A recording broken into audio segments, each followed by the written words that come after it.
I know you like that.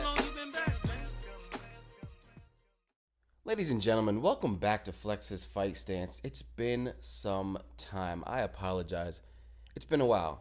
I've been busy, and I want to talk about that. Instead of getting right into some of these fight cards, which I am very excited to do, I want to talk a little bit about myself. I fly a lot for a living, and I am flying out to LA today.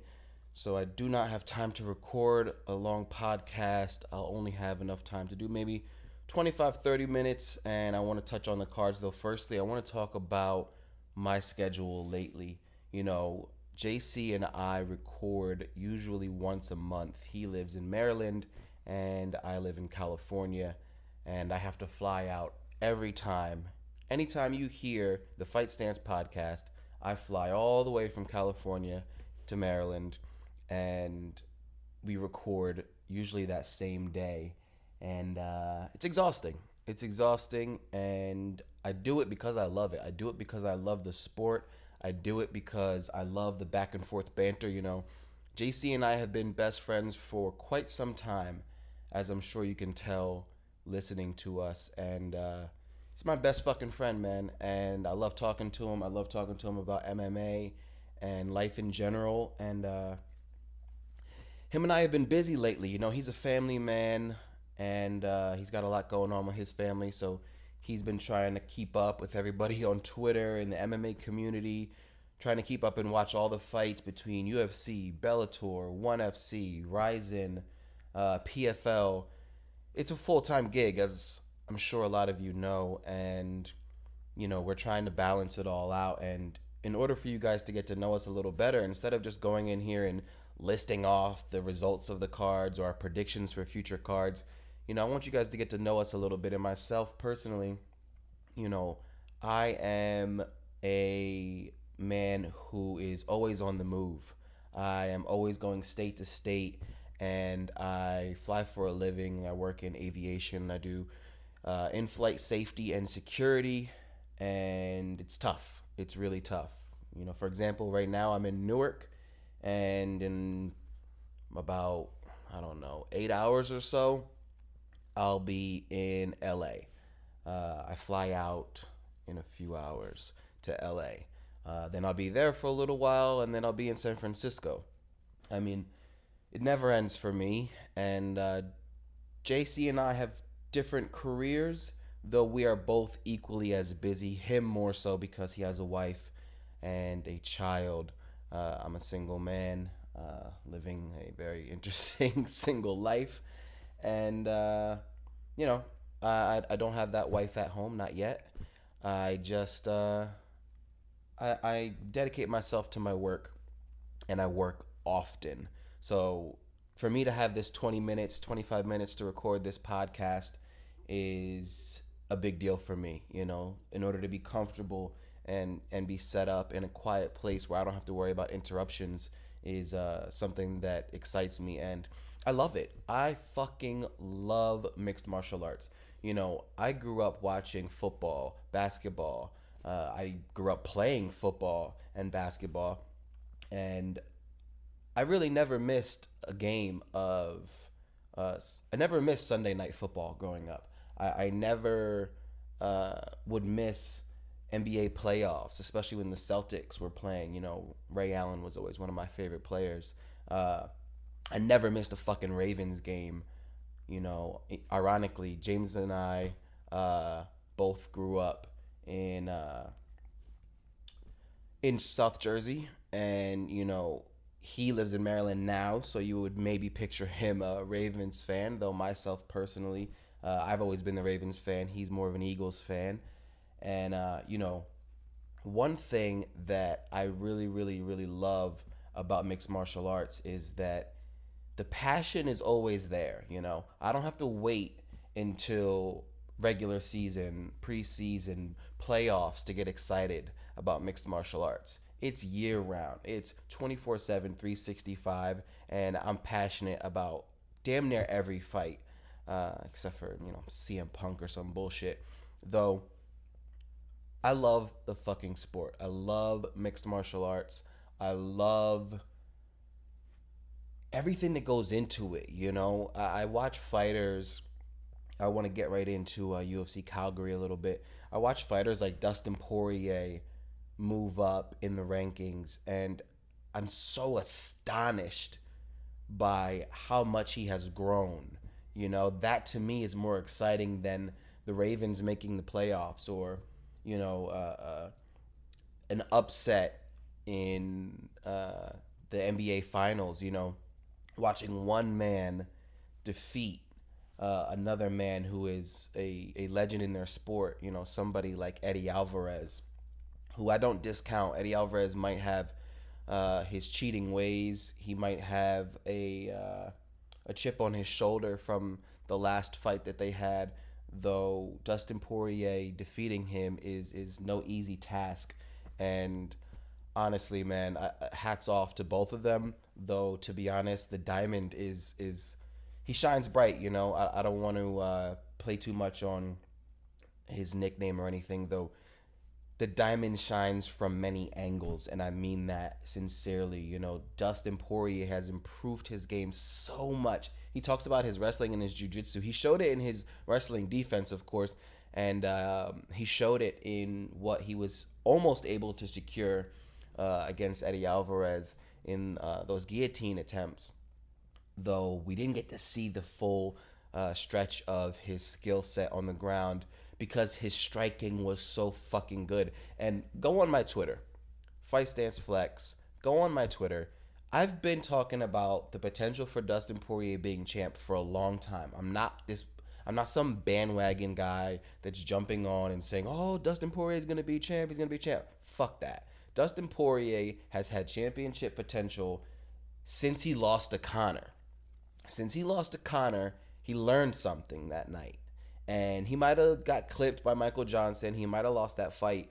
Though, honestly, the big turnaround was after losing to Conor. Because even though he lost to Michael Johnson, he still showed improvement and he still showed that he evolved. And moving to lightweight, for me personally, was the key. As soon as he moved to lightweight, I knew this kid's no fucking joke. He's going to be champ one day. And like I said, go on my Twitter. Go on my Twitter anyway, just to check it out. Go ahead and follow me. I'll follow you back. Also follow Fight Stance Podcast at Fight Stance Pod, Pod, and follow my co-host, Fight Stance JC. Though, yeah, go on my Twitter and check it out. I've been hyping this guy up for the right reasons for a long time now. And let's just get right into this UFC Calgary card. I know I'm late. I know it's been a week, though I've been very busy. I was in San Diego. I'm buying a house out there. I got a lot going on, so bear with me here. I'm not going to get too much into the prelims. There's not really anybody on there I want to talk about anyway. So let's actually, you know what? There is somebody I want to talk about really quick. Makhachev. I don't know what sort of laboratory they have in Dagestan, though they are literally creating killers over there. I mean, obviously you got the king, the leader of the bunch, the gangster, the KGB straight assassin Khabib Nurmagomedov, and then you got Zabit, and you got this killer Islam Makhachev. I mean, Dagestan is breeding some fucking murderers out there, and they might take over. I mean, Makhachev fights at lightweight, so he's in Khabib's division. He'll have to move up or move down in order to obtain a belt.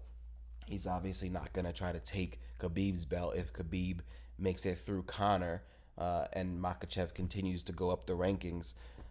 Though these guys, man, the Sambo background and what they're able to do is just so fucking impressive. I mean, look at that submission. Khabib talked about Makhachev not getting performance of the night. Look at that submission. I mean, who's pulling off submissions like that?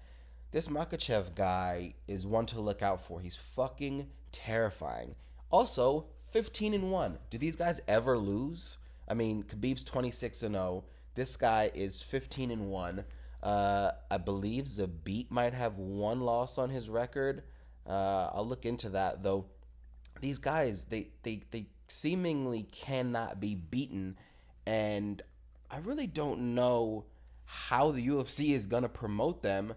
Obviously, with Khabib at the helm, they'll have no choice, and it's good for them because the UFC wants to get into that European market, and they're not really going to spread too much over to Eastern Europe without Russian talent. I mean, okay, so Zabit is also 15-1. So Zabit's 15-1. Islam Makhachev is 15-1. There's a few other guys that their names are slipping my mind right now, though I just want everyone on notice, and I want everyone to take what I say today very seriously. Dagestan is going to take over the UFC one weight class at a time. You know, you have Zabit at the lower weights. You got Islam Makhachev, who could go up, could go down. Looking at his body type, he should probably go up to 170. He is, let's see here. He's not a very tall guy, so maybe he should stay at 155. Though in any event, the guy's a beast, and everyone should be on notice for any fighter coming out of Dagestan. They are terrifying. Another fight that I thought was interesting, I feel like people forgot about the Hulk, Kutilaba. I mean, this guy's coming out of Moldova, talking about another European market. One of my good friends, Mircea Orhayan, he's from Moldova. For those of you that don't know, Moldova is a country that borders Romania and Ukraine. So just to get a geographical understanding of where Moldova is, you've got Hungary, Romania, Moldova, Ukraine, Russia, north of that. So that's where Moldova fits in. Moldovans, they primarily speak Romanian.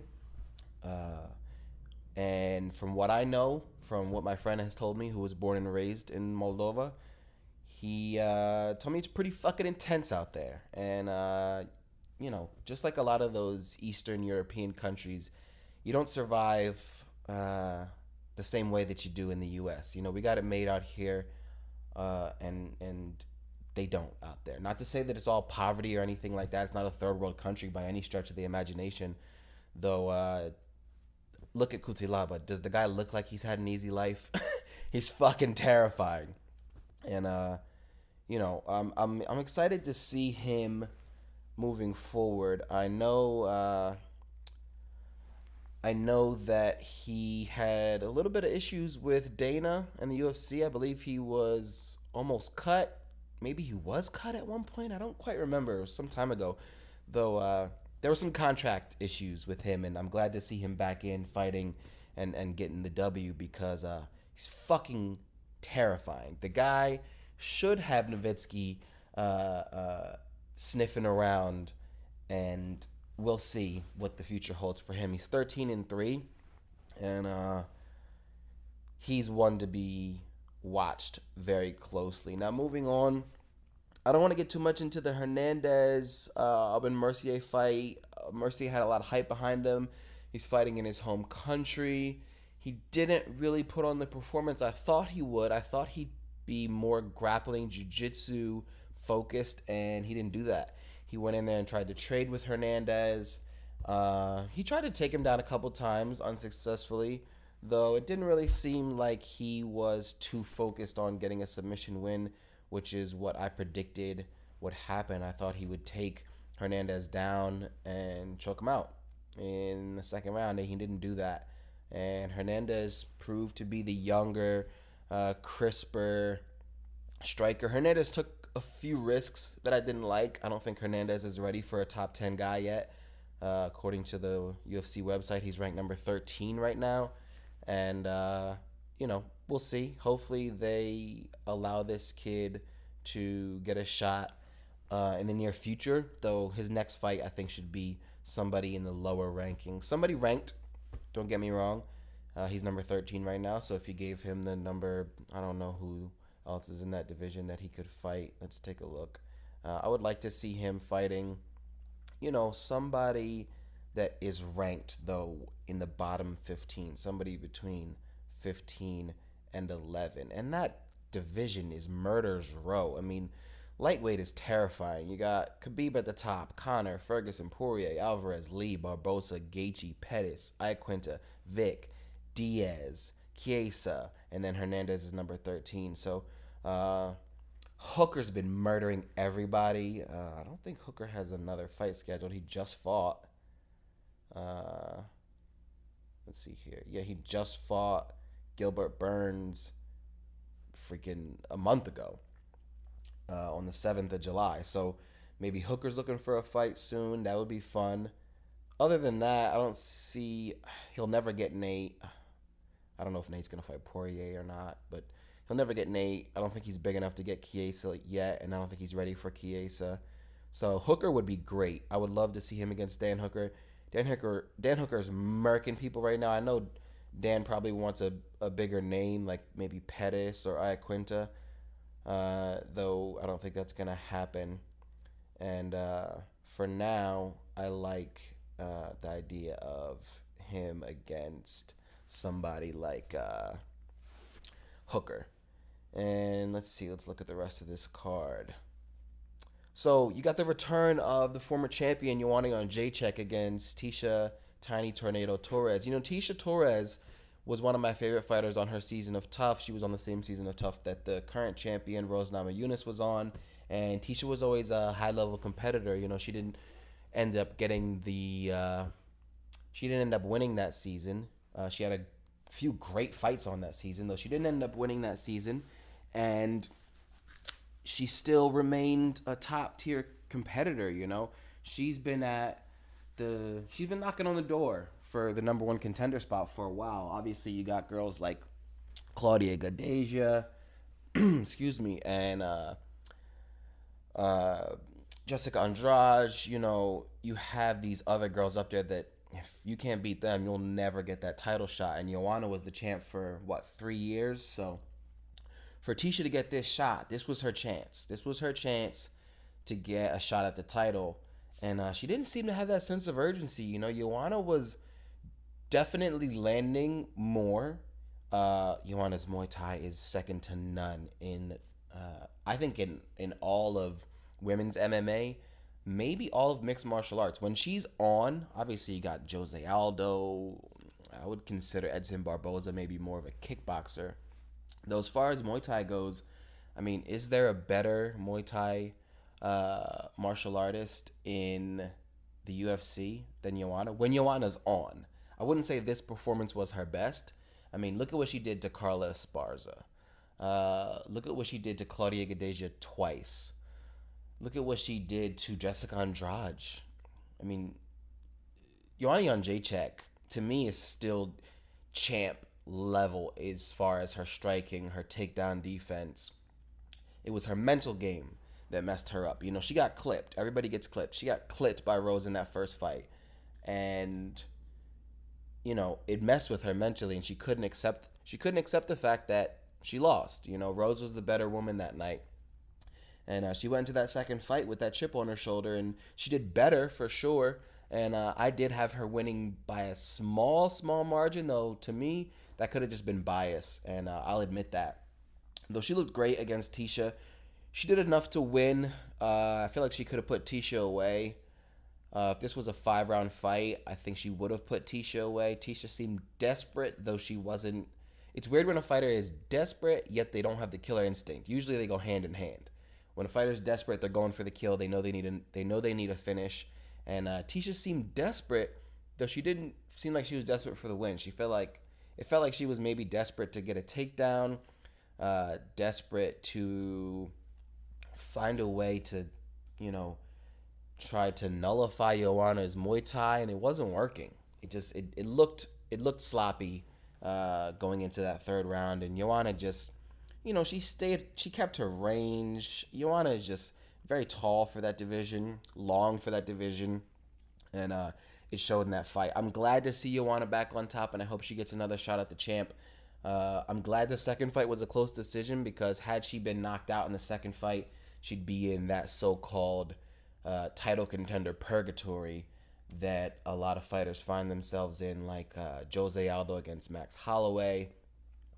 And you know, you don't want to see fighters get caught up in that. It's not a place that you want to be, especially when you were the reigning defending champ, you know, one of the most dominant women of the sport. moving forward. So I was in Fort Lauderdale when this fight went down, and thank Christ this was a fight night because I'm cheap and I don't pay for pay-per-view cards unless JC and I do a fight companion style podcast or something like that in the future where we record ourselves reacting to the pay-per-view. I also happen to be flying so often that most of the time I'm in the air. I'm in flight during the pay-per-view, so there's no way for me to even watch them, even if I wanted to. In any event, I was in Fort Lauderdale in my hotel on the 12th floor on the balcony screaming when this fucking fight started because Jose Aldo is one of my favorites of all time. Before Conor McGregor knocked him out and took his title, I consider Jose Aldo the greatest mixed martial artist of all time. You can say Anderson Silva, you can say George St. Pierre. George St. Pierre is my pound for pound great. Though the way Jose would beat people, the way Jose beat Uriah Faber, the way Jose beat Cub Swanson in WC, the way Jose beat every fucking body for 10 years straight is it was a sight to behold. And the man is 31 now. I mean, he's you would think that after all these years of fighting, Jose was 45 years old. Not to say he looks it, though he's been fighting for so long. You would think that Jose was an old man. And he's not. Jose Aldo is still at the fucking top. He's still knocking on that fucking door. And he deserves a shot at that title. Now, it's tough because Max is out. I know Max just did an interview with Helwani, finally talking about his mental state, physical state. I haven't had a chance to watch it yet, though I will. And here's the thing. I don't wish Max to stay. I don't want Max to prolong his return. Though Max not coming right back in is bad for the UFC and bad for the featherweight division. If we have a Conor situation where the belt's just out there, a Woodley situation where the belt's just out there, and you got guys like Jose wanting his belt back.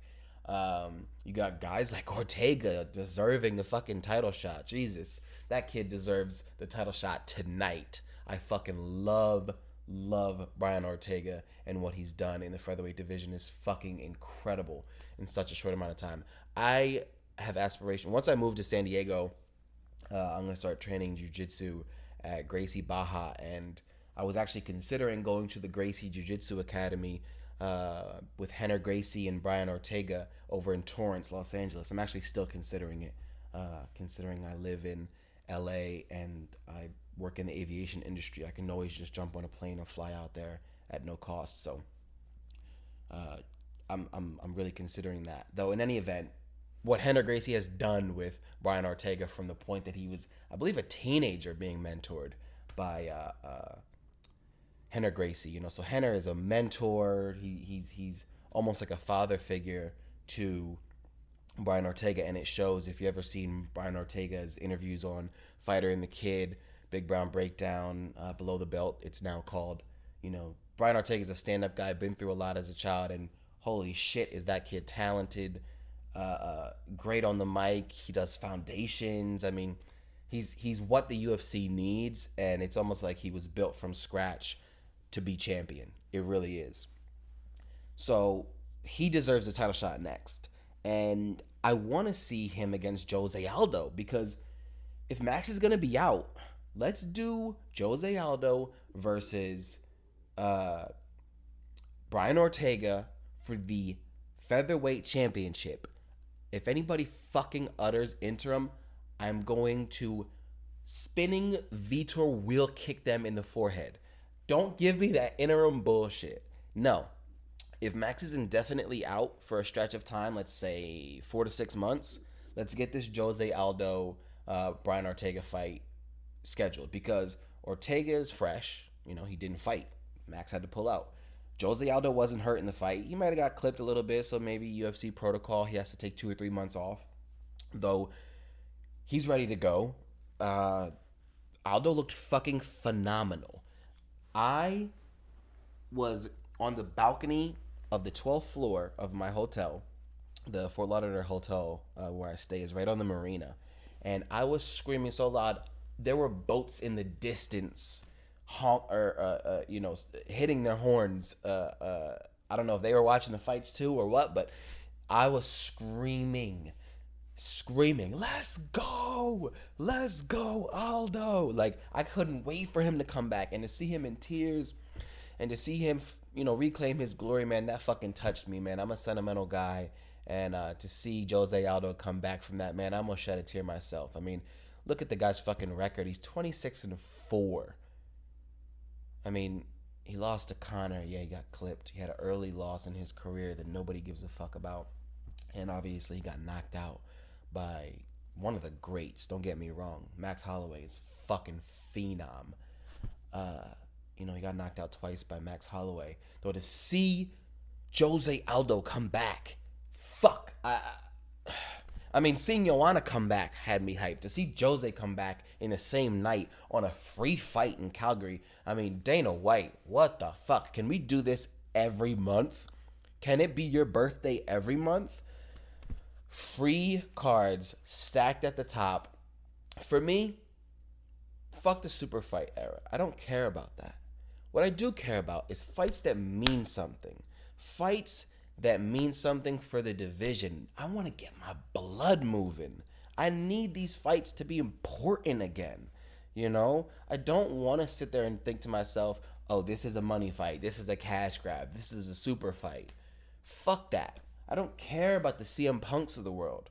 I don't care about the Brock Lesnars of the world. I just don't. And this card was all about fights that mean something. And Jose Aldo fucking means something to the UFC and to the mixed martial arts community. And I know the rest of the mixed martial arts community on Twitter, shout out to Phil the MMA dude, shout out to McNally MMA, shout out to Ashley the MMA nerd. I could go on and on and on. My favorite people to follow on Twitter and interact with. There's a strong community on Twitter that I'm involved in, and shout out to all you guys. I fucking love. Go and check out hashtag MMA community and follow everybody on that shit. Follow everybody that I'm following on Twitter. They're all fucking amazing, and we all support the sport equally. Moving on to the main event, like I fucking said, Dustin the Diamond Poirier is the guy to watch out for. He's got a crisp left hand. A lot of fighters have had issues. Look at the issues that Eddie had with Conor.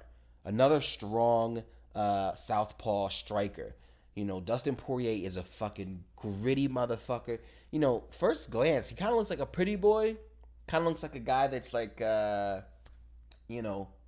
way too into his fashion, maybe. Way too into his look. Then you watch his fights with Justin Gaethje, the first time with Eddie Alvarez, even his fight that he lost against Michael Johnson. Dustin Poirier is a fucking murderer. Dustin Poirier is a fucking straight killer.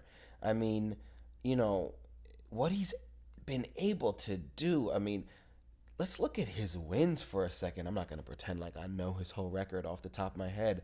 First round KO of Bobby Green. Decision win over a straight up savage like Jim Miller. Third round KO over the former champ Anthony Pettis. Fourth round KO over Justin straight up zombie Gaethje. Second round KO over Eddie Alvarez after that bullshit no contest. I've been telling you fucking guys, man, I'm not playing games. Dustin Poirier is the future champ. I know the waters are murky at lightweight. I know it's going to be tough. Though Dustin fucking Poirier is going to be the champ. I'm telling you, mark my words right now, he's going to be champ. Now, Eddie Alvarez, I just feel like his style is not evolving. His style has not evolved in quite some time. It's why he got pieced up so badly and embarrassed, quite honestly, by Conor. It's why he's always so bloodied up and beaten up in his fights. Fighters like him and Robbie Lawler are not going to be champion again. They're just not. that style is gone, man. And if you don't evolve, you're gonna fall to the wayside. A lot of people talk about Eddie Alvarez going to Bellator. Maybe, if he loses his next few fights, he'd have to lose 3 or 4 in a row. And I don't know what kind of contract he has with the UFC right now, how many fights he has left on his contract, though. I mean, out of his last 5, he had performance of the night, beating Rafael dos Anjos to get the belt, getting that KO in the first round. He lost his belt immediately after to Conor. He had the no contest against Dustin. He had a war against Justin Gaethje that definitely put some MMA miles on him. Those MMA miles are real long, Look at a guy like Vitor and how many years he fought, and look at the damage that's done to him. Look at Randy Couture and Chuck Liddell. Those guys are not going to be the same when they hit the age of 50. And then he just lost to Dustin. So, there's no argument to have him go to Bellator now. He'd have to at least get 3 losses in a row, I would wager. Though it's kind of dependent upon his record. Or rather his contract. It's dependent upon his contract. Though, I don't even want to talk about Eddie. Eddie put on a good fight, minus the first cage grab, the second cage grab, the fingers in the ear, the 12-6 elbow. I mean, the guy committed a number of infractions. 1 or 2 fence grabs, unintentional, instinct tells you to grab the cage, or you're maybe trying to get your hand down on the mat so you don't go down on your head and you accidentally grab the cage. That's different. Fingers in the ear is some bullshit. One of my good friends is a high-level wrestler, and they do that shit all the time. He's done that shit to me when we were grappling, and I know that's something that they fucking do if they can get away with it, and it's something that it transfers over to mixed martial arts, and I'm not fucking cool with it. So fuck him for doing that. Fuck him for denying it and trying to say that Dustin Poirier only won because the fight was stood up. It's bullshit. Mark Goddard, he did a fucking amazing job. You're top tier ref. And Eddie Alvarez is just looking for an excuse. And the Underground King should remain underground because Dustin Poirier is on top. He's going to be champ, no doubt. So UFC Calgary, man, fuck. This card, I wish every fucking card was like this. Like I said, it fucking meant something. UFC Calgary meant something. And a lot of cards nowadays don't mean anything, UFC 227 was last night, and it meant something. Don't get me wrong. It definitely meant something for TJ and Cody. The Dillashaw versus Garbrandt beef is up there with the best of them. It's up there with Jones, Cormier, Silva, Sonnen. It's going to go down in history. And I was excited for that fight, though I didn't give a fuck about that card. I'm not going to lie to you guys. I didn't give a fuck about that card. I really, really didn't. And we'll see. We'll see how the results play. UFC 227 just simply didn't do it for me. Even if Gustafsson versus Volkan would have been on this card, honestly, compared to UFC Calgary, it didn't mean as much, I don't want to go back in and touch on how much it meant to Jose Aldo and Ioane Jacek and Dustin Poirier to get those wins, though I do want to touch on the fact that there needs to be a semblance of meaning to every single card from this point on, because now not only do the MMA enthusiasts and purists and hardcores like myself expect to have that feeling of a card that means something for every single card moving forward, now the casuals have a taste for that. Now the casuals got to watch Jose Aldo claim his glory after losing his belt and being KO'd and embarrassed on a world tour against Conor McGregor, one of the greatest of all time, when he was formerly known as one of the greatest of all time, then suffer 2 knockout losses to Max Holloway, and that's all that people knew of him. These casual fans, that's all they knew of him. They didn't even realize that in the meantime, he put on a clinical performance against Frankie Edgar at UFC 200. Nobody remembers that.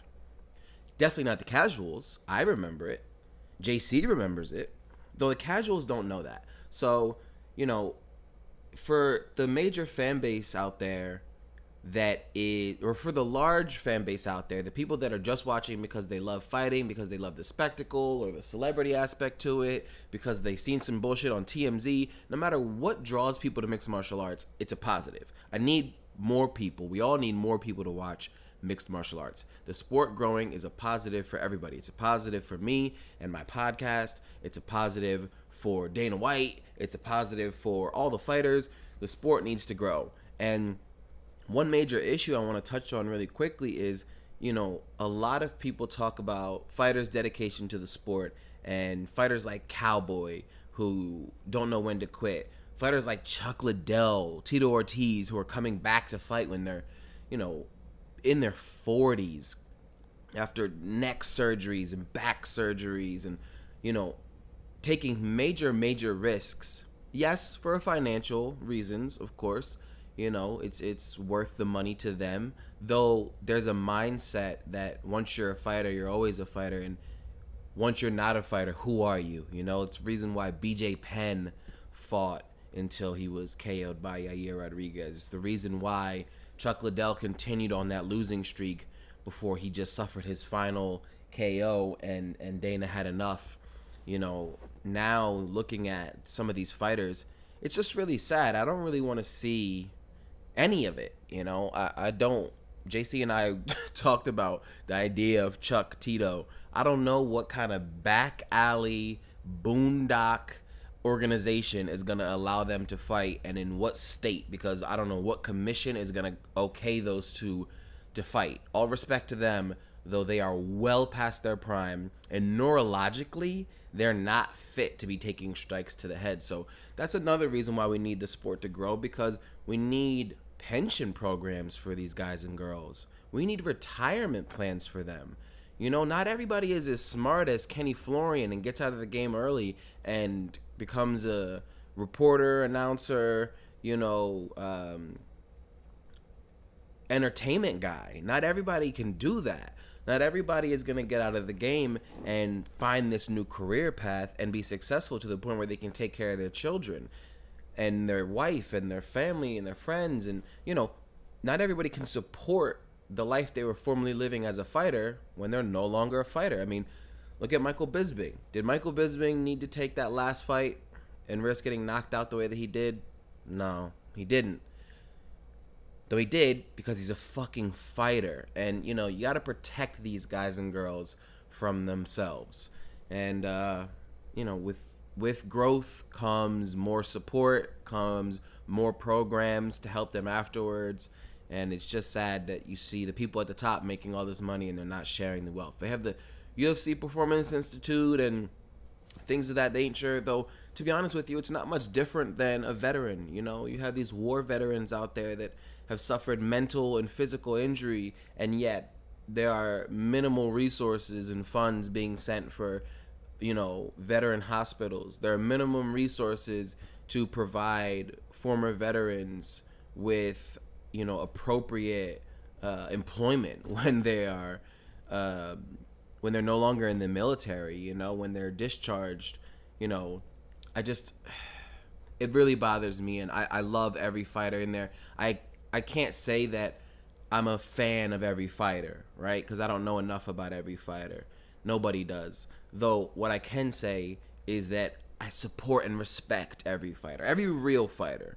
Not every guy and girl that just goes in thinking they're going to get a paycheck and you know who you are. I don't respect those people. Though I respect the people that hit the gym 6 days a week for months on end, away from their family, away from their friends, broke, hungry, tired, yet always dedicated. And it shows. It shows when they step into that octagon, when they step into that cage, it shows. And it's important, and it shows in the real stars. And there were a few real stars, and there were even more potential stars at UFC 227. I will give UFC 227 credit. Looking at the Fight Pass early prelims, I didn't watch all of these fights. So I didn't watch the Marlon Vera fight. I did not watch the Zhang fight, though I did watch the Perez-Torres fight. And Jose Shorty Torres is a guy that I shouted out on Twitter, a guy that I felt like was going to step into the UFC and make some changes at this division. I felt like this guy had a lot of promise, and he does. Though he showed how green he was when it comes to high-level striking in this matchup, and he got desperate. He kind of showed a lot of the old style when he went in there, styles that Justin Gaethje, Eddie Alvarez, Robbie Lawler, these guys are still implementing, and it just doesn't work. It doesn't work anymore. He came in there slinging, and he's got a hell of a chin. This kid, Alex Perez, landed 104 strikes in the first round.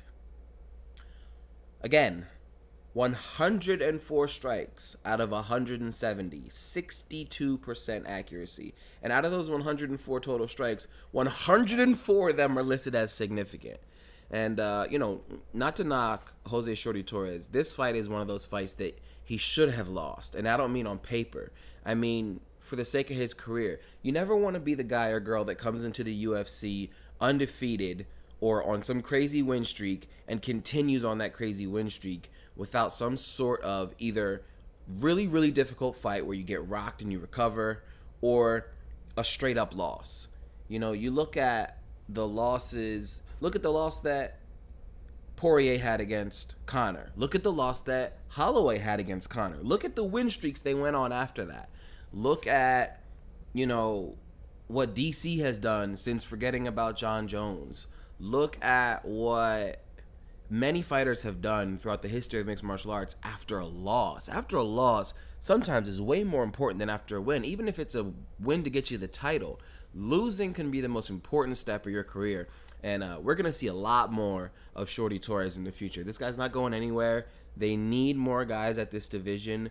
I just feel like he's one of those guys that is going to learn from this. He's going to sharpen up his striking defense, and he's going to come back strong. And, he'll have another testing fight. He'll have another tough fight. But he'll pull it out. He'll go on a win streak, and he'll be a name. He's already a name, and that could have played into why he came in there maybe a little nervous. This was only his second fight. His first fight was a little rough too. He ended up getting the W, getting the stoppage, though. Good fight for him. I don't knock him for getting KO'd in the first round. Honestly, I feel like if he's gonna lose, it's best case scenario. He goes in there, he gets a little overzealous, and he gets a little sloppy, and it showed. Though it's a good thing. I feel like we're gonna see a lot of positivity and a lot of success in his future. Now, moving on to the undercard that was on Fox. Again, I didn't get to watch a lot of these fights. I actually stayed up. I was in Newark last night, and I stayed up until 4:30 in the morning to watch the fights illegally. Stream them illegally because I'm not paying for this damn card. And I watched a few. I actually started with the main event, which is pretty rare for me. So, I didn't see the Sales Moraes fight. I heard it was really good. I didn't see the Ramos Kang fight. I watched some clips from the Simone Jackson fight. I'll watch that later. And I did not watch the Munoz Johns fight. I like Pikey. I like Brett Johns Pikey. He's I like this guy. Something about him. He's got that grit. He's got this kind of olden swagger about him. I don't know what it is about the Pikey. Maybe it's a Wales thing. Though something about that guy, man, he reminds me of like medieval times. Like he reminds me of like a side character on Game of Thrones that nobody can kill, and he's kind of popping up in every other episode and just wrecking shop. And he's an interesting dude. I like Pikey though. He lost by decision. I didn't get a chance to watch that fight. Moving on to the main card, I heard a lot of buzz about Holland. You know, Dana White in the post-fight press conference praised Holland even though he lost. You know, he stepped up. Apparently, he stepped up on 2 weeks' notice. He was one of the guys that won on the Contender Series of last season. And because he was talking so much throughout the fight and after the fight, Dana didn't sign him. Dana admitted that in the post-fight press conference. And apparently, he talked a lot of shit this time, too, though he put on a good performance against a straight-up killer in Thiago Santos. And Kevin Holland really, apparently, again, I haven't seen the fight. I really apologize, guys. I swear if I had more time, I definitely would have watched these fights, though. You know, a lot of these are decision fights. I 100% do not have 25 minutes, well, rather 15 minutes to watch these 3-round fights, 25 minutes to watch any, you know, main event decision. You know, I didn't get to watch the entire Johnson-Cejudo fight. I'm literally, as soon as I land, I get to recording this podcast. I recorded, actually, the first half in Newark, and now I'm recording the second half in LA. So, apologize, guys, I didn't get to watch the Holland fight. I'll give my 2 cents on Twitter, though. Go follow me on Twitter, and if you're interested in my take on it, I will give a detailed take on that fight. I didn't watch the Vienna Aldrich fight. Looks like it ended in decision again. I don't have time. To watch these fights that are going to decision unless Twitter is ranting and raving about these fights. You know, I don't have time to watch them. You know, I apologize. Moving on to Cub Swanson Moicano, man. Moicano is just, I did watch this fight. Moicano is just, I don't know what it is about this guy, man. He doesn't look like a power puncher, but it may be his range. You know, he's 29 years old. You know, fighting at 45, fighting at 145 at featherweight, you don't have a lot of hard hitters. I mean, you got old school Conor. You got Jose Aldo, but he wasn't really a power puncher. He was more of a power kicker.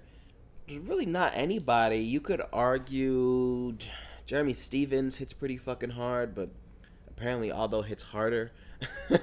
So, I don't know what it is about this guy, man. You watch that jab that he landed on Cub, and holy shit, he knocked him halfway across the fucking canvas, and Cub Swanson, maybe it's the fucking mustache, but Cub Swanson can take a punch.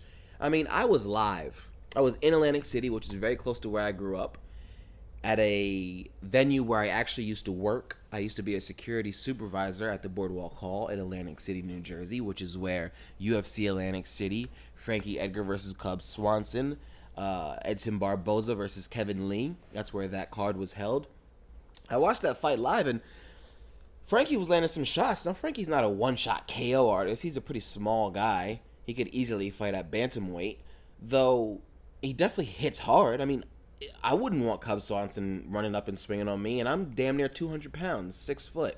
So, you know, I look at this fight and I don't think Cub Swanson's slowing down. I think his fight miles are getting up there. You know, he's not that old. He's only 34. So, I don't know exactly what this misstep is. You know, let me look at his record really quickly. Let me pull up UFC.com. Oh, man, this is 3 in a row. Fuck. I would hate for him to get cut. Yeah, this is bad. You know, he got submitted by Ortega in the second round. He was actually winning that fight until he got submitted. You know, the fight that I saw live in April in Atlantic City, he lost the decision to Frankie, and then now he just got submitted by Moicano in the first round. If I remember correctly, Cub actually has a history of losing via submission. He lost to Jens Pulver. Via submission. He lost to... Sorry, guys. I'm just trying to pull it up here. I don't know it off the top of my head. Yeah, so he lost to Jens Pulver via decision. I mean, granted, this was 2007, so this is a different Cub. But he lost to Pulver via first round submission. He lost to Ricardo Lamas via second round submission. He had that crazy flying knee KO loss to Jose. He went on a crazy win streak. Beat George Roop, Ross Pearson, Charles Oliveira, Dustin Poirier, Dennis Seaver, Jeremy Stevens. Holy shit. Knocking everybody out. Then he loses 2 fights. Okay, so, yeah, he got submitted by Frankie the first time they fought back in 2014. So a fair amount of his losses are by submission. So maybe he just never really trained his jiu-jitsu to the level that he should have, and that's the result. Though I love Cub. He's always a fun fighter to watch, entertaining guy, seems like a good guy, a true mixed martial artist, not a bad guy, not a disrespectful guy, dedicated to the sport, definitely a veteran, and I hope he bounces back for sure. Moving on to Demetrious Johnson, Henry Cejudo. Like I said, guys, I didn't watch the whole fight. I watched some clips. I watched some highlights, some clips. That's pretty much it. I was going to say I watched a little bit more, but I didn't. I didn't even watch a full round. I'm going to say that I'm not going to say much because you know what? I didn't watch the whole fight. So what am I going to say? What I will say is this. Demetrious Johnson gets an immediate title shot. Here's why. He lost decision. Okay? I believe it was split decision? I'm not sure. In any event, he lost a decision. The most dominant champion of all time.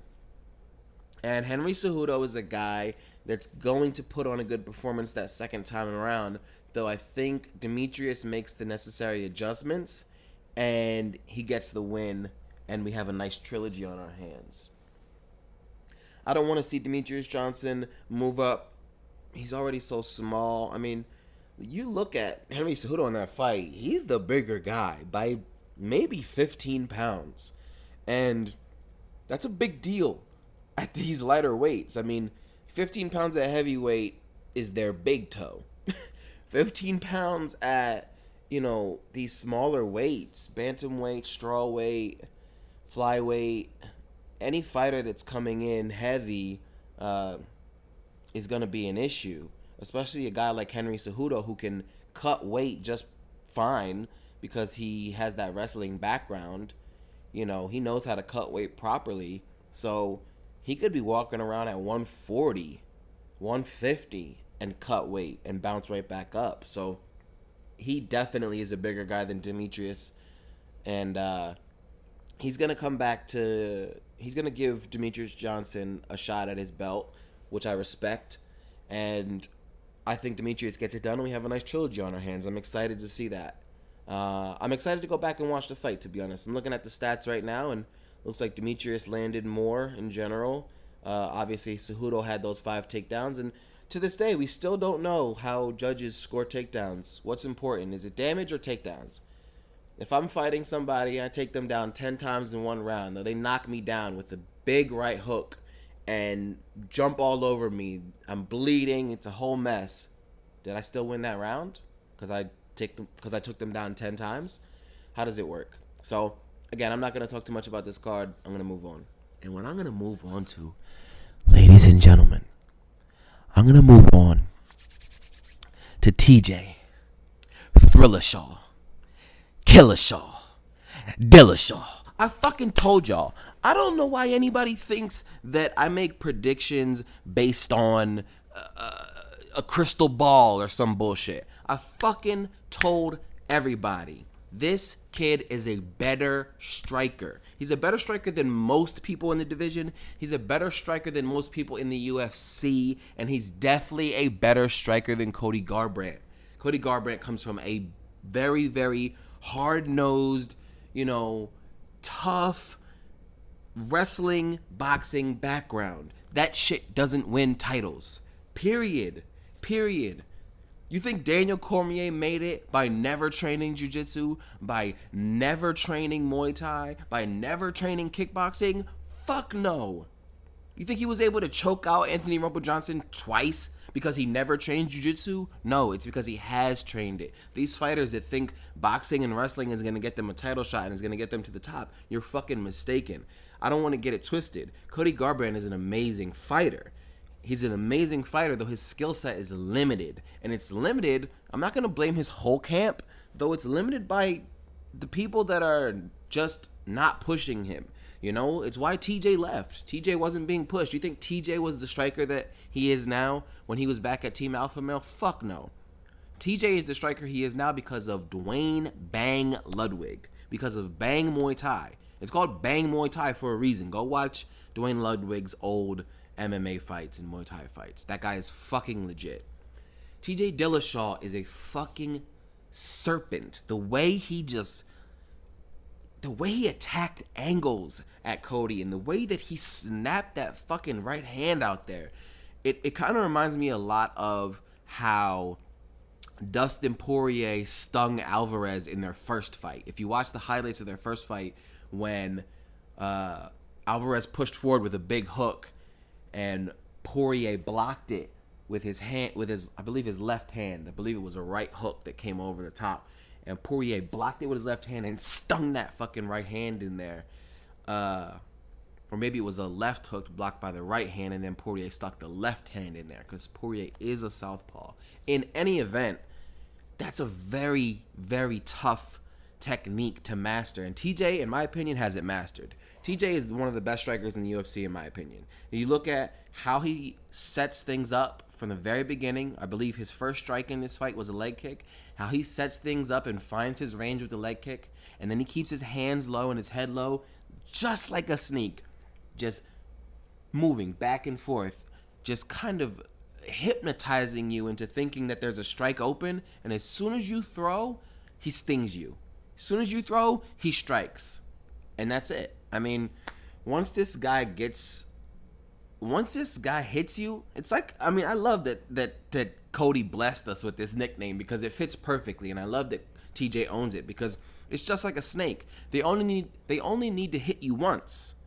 Once that venom goes in your system, it's only a matter of time before it's over, and that's what happened to Cody. All respect to Cody. He's definitely a top 5 guy at bantamweight. I look forward to seeing him fight again.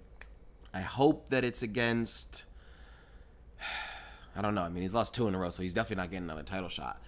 I don't know who it'll be against. I don't know. Maybe Moraes for some bullshit interim title or some garbage. I hope not. I hope Moraes gets the shot against Dillashaw next, to be honest. I know Cejudo wants it, though. Wait in line, kid. It's not going to happen just yet. Just be glad you got the belt and relax. Though, Cody Garbrandt, I knew it. I fucking knew it. The guy, people talk about being emotional and you know, having the emotional edge. And you know why they talk about that in regards to Cody is because Cody had the emotional edge against Dominic Cruz. I hated that was the truth because Dominic Cruz, to me, is one of the greatest of all time. He's my favorite bantamweight of all time. No disrespect to TJ. And he's one of the pioneers of the sport. Dominic Cruz allowed Cody to get in his head. Cody has never been in TJ's head. Not once. Not once. And it was pretty interesting how TJ went to go touch gloves. Herb Dean said, if you want to touch gloves, please do so now. TJ Dillashaw went to go touch gloves. Cody Garbrandt walked away. And when TJ smiled, I knew Cody was not in TJ's head. And TJ was definitely going to get this win. And he's going to do it early. I didn't know he was going to do it in the first round. I predicted he was going to do it inside of 2. I didn't know it was going to be done in the first round. And holy shit, was it impressive. There's no doubt. There's no doubt anymore. I don't want to hear any more doubt. I don't want to hear any more fucking doubt. TJ Dillashaw is the real fucking deal. And JC, if you want to come at me, I know you love Cody. Let's talk about it, man. Let's talk about it. Hit me up. I just feel like there's really not much you can say about a guy like Dillashaw other than greatest bantamweight of all time. Potentially. I would love to see him back in there against Cruz. I really would. All right, ladies and gentlemen, I'm going to wrap this up. There's a lot of MMA news I'm going to be talking about soon on Twitter. There's a lot going on right now with Conor Khabib and Woodley Till. There's a lot. I mean, I'm scrolling through Twitter right now, and it is mayhem. Derek Brunson, Israel Adesanya, Nate Diaz, Poirier, potentially. Who knows if that's going to actually come together, knowing Nate. I mean, fuck. It is a good time to be a UFC fan. Follow me on Twitter. Follow Fight Stance Pod on Twitter. Follow my co-host, Fight Stance JC, on Twitter. And get involved. Get involved with our hashtags, MMA community, hashtag MMA community, hashtag what's your stance. Get involved on Twitter. Join the MMA community. You don't have to pay a fee or sign up. Just go on Twitter, find me, and send me a DM. Like one of my posts. Retweet that shit. That's all you got to do. The MMA community is welcoming. Please, if you do, reach out to me on Twitter. Don't be mad if I don't follow you right away. I can't be on Twitter every day. I promise I will follow you back if you follow me. And I'm just trying to grow. JC and I are just trying to grow our brand, grow our podcast, and subsequently grow the sport. I want to thank you guys for joining me today. I know I said I was going to do 20 to 25 minutes, though it took me 20 to 25 minutes to do my recap of UFC Calgary. So, of course, I had to take another 30 minutes or so to talk about UFC 227. I don't know who you are, whoever you're listening, whoever's listening out there. I don't know who you are, whoever you are. I love you. I just want to say I love you because it's a big deal for me to have this podcast. And like I said earlier, man, I rarely have any time to do this. And I love that I can find some time to do this. And anybody that's out there listening to me, anybody that made it this far and listened to an hour of me talk, I gotta love you. I don't have a fucking choice. And I just want to say that the MMA community is strong. If you're a member of the MMA community already, let me know. Reach out to me, DM me. And I'll see you guys on Twitter. And I will see you guys on the next episode of Flex's Fight Stance. Stay tuned for Fight Stance Podcast. And I will see you guys later. This is Fight Stance Flex, signing out.